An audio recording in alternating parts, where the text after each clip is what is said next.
에코 델타시티의 이 같은 문제를 아주 익숙하게 느끼는 분들이 많으실 겁니다. 이유는 신도시 입주 때마다 자주 반복되는 현상이기 때문인데요. 앞서 만들어진 부산의 여러 신도시들도 입주 10여 년이 훌쩍 지난 지금까지 인프라 부족 문제를 해결하지 못하는 경우가 있습니다. 그렇다면 반복되는 신도시 문제 해결 방법은 없을까요? 박재한 기자가 보도합니다. 국제신도시 1단계 조성이 한창인 명지지구의 10여 년 전 모습입니다. 아파트 단지만 덩그러니 놓여있고 주변에는 온통 논밭밖에 보이지 않습니다. 시간이 지나 인구가 급증하면서 오는 7월에는 명지 3동이 신설됩니다. 2018년 명지 2동이 생긴 후 두 번째 분동입니다. 인근에는 자동차 등 첨단 부품 소재 생산기지 조성과 함께 가장 먼저 입주한 신호지구가 있습니다. 본격 입주가 시작된 2014년 인구 7,000명에서 현재는 16,000여 명이 거주하고 있습니다.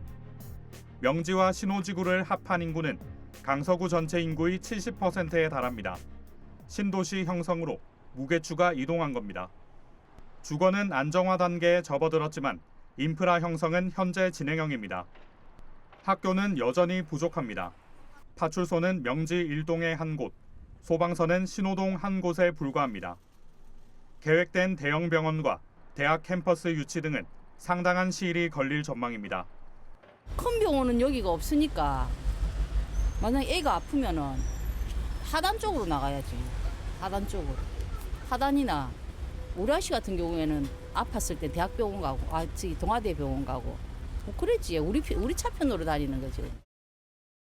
요즘 뭐 많이 이렇게 좀 그 범죄 일들이 많이 일어나잖아요. 그러니까 왜 여기는 왜 경찰서가 없을까 그런 생각은 해봤었어요.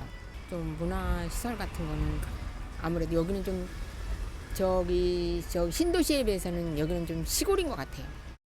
올해 본격 입주가 시작되는 에코델타 시티도 사정은 마찬가지입니다.